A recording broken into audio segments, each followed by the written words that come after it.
राधे कृष्णा आप सभी को। शास्त्रों में कामदा एकादशी व्रत को बहुत ही फलदायी बताया गया है। कहते हैं कि एकादशी के दिन भगवान विष्णु का आशीर्वाद पाने के लिए विष्णु सहस्त्रनाम का पाठ करना चाहिए। कामदा एकादशी के व्रत को करने से हजारों वर्षों की तपस्या के बराबर पुण्य मिलता है। कामदा एकादशी व्रत कथा। पुलकित मन से भगवान श्री कृष्ण को नमस्कार करने के बाद धर्मराज युधिष्ठिर ने भगवान कृष्ण से प्रार्थना की, हे महाराज, अब मेरी इच्छा चैत्र मास के शुक्ल पक्ष की एकादशी के नाम, महात्म्य, पूजा विधान आदि के बारे में विस्तार पूर्वक जानने की है। तब भगवान कृष्ण ने कहा, हे राजन, यही प्रश्न एक बार महाराज दिलीप ने महर्षि वशिष्ठ जी से पूछा था। महर्षि वशिष्ठ जी ने जो कथा महाराज दिलीप को सुनाई थी वही मैं आपको सुनाता हूँ। बहुत समय पहले की बात है। भोगीपुर नगर पर अनेक ऐश्वर्यों से युक्त पुंडरीक नाम का एक राजा राज्य करता था। भोगीपुर नगर में अनेक अप्सरा, किन्नर तथा गंधर्व वास करते थे। उनमें ललित और ललिता नामक पति पत्नी भी थे। उन दोनों में अत्यंत प्रेम था। थोड़े समय के लिए भी दोनों अलग नहीं हो सकते थे। एक बार पुंडरीक की सभा में अन्य गंधर्वों के साथ ललित भी गाना गा रहा था। गाते गाते उसे अपनी प्रियतम ललिता का ध्यान आ गया। इससे उसके गायन का स्वरूप बिगड़ गया। ललित के मन का भाव जानकर कर्कट नामक नाग ने पदभंग होने का कारण राजा से कह दिया।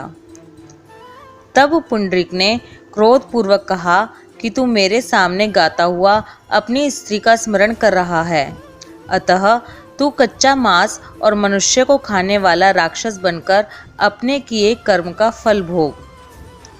पुंडरीक के श्राप से ललित उसी समय विकराल राक्षस हो गया। उसका मुख अत्यंत भयंकर, नेत्र सूर्य और चंद्रमा की तरह प्रदीप्त तथा मुख से अग्नि निकलने लगी। सिर के बाल पर्वत पर खड़े वृक्षों के समान तथा भुजाएं अत्यंत लंबी हो गई। इस प्रकार उसका शरीर 8 योजन लंबा हो गया। राक्षस बनकर अनेक कष्टों को भोगता हुआ जंगल में भटकने लगा। अब तो उसकी स्त्री ललिता भी अत्यंत दुखी होकर उसके पीछे पीछे भटकने लगी। वह सदैव अपने पति को इस श्राप से मुक्ति दिलाने के बारे में सोचती रही। एक दिन वह अपने पति के पीछे पीछे चलते हुए विंध्याचल पर्वत पर श्रृंगी ऋषि के आश्रम तक पहुंच गई। श्रृंगी ऋषि ने ललिता को देखकर पूछा, हे देवी, तुम कौन हो और यहाँ किस लिए आई हो? वह बोली, मुनिवर, मेरा नाम ललिता है। मेरा पति राजा पुंडरीक के श्राप से भयानक और विशालकाय राक्षस बन गया है। इसका मुझे बहुत दुख है। मेरे पति के उद्धार के लिए कोई उपाय बतलाइए। ऋषि बोले, हे गंधर्व कन्या, अब चैत्र शुक्ला एकादशी आने वाली है, जिसका नाम कामदा एकादशी है।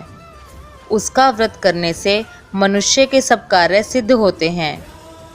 यदि तू कामदा एकादशी का व्रत करके उसके पुण्य को अपने पति को दे तो राजा का श्राप भी अश्वमेध शांत हो जाएगा और तेरा पति शीघ्र ही राक्षस योनि से मुक्ति प्राप्त करेगा।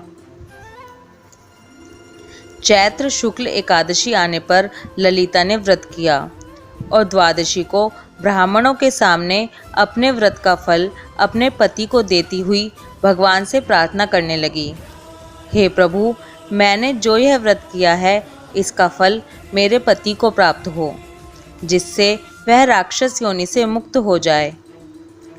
एकादशी का फल देते ही उसका पति राक्षस योनि से मुक्त होकर अपने पुराने स्वरूप को प्राप्त हुआ और अनेक सुंदर वस्त्र आभूषणों से युक्त होकर ललिता के साथ विहार करने लगा। उसके पश्चात वे दोनों एक दिव्य विमान में बैठकर स्वर्गलोक को चले गए।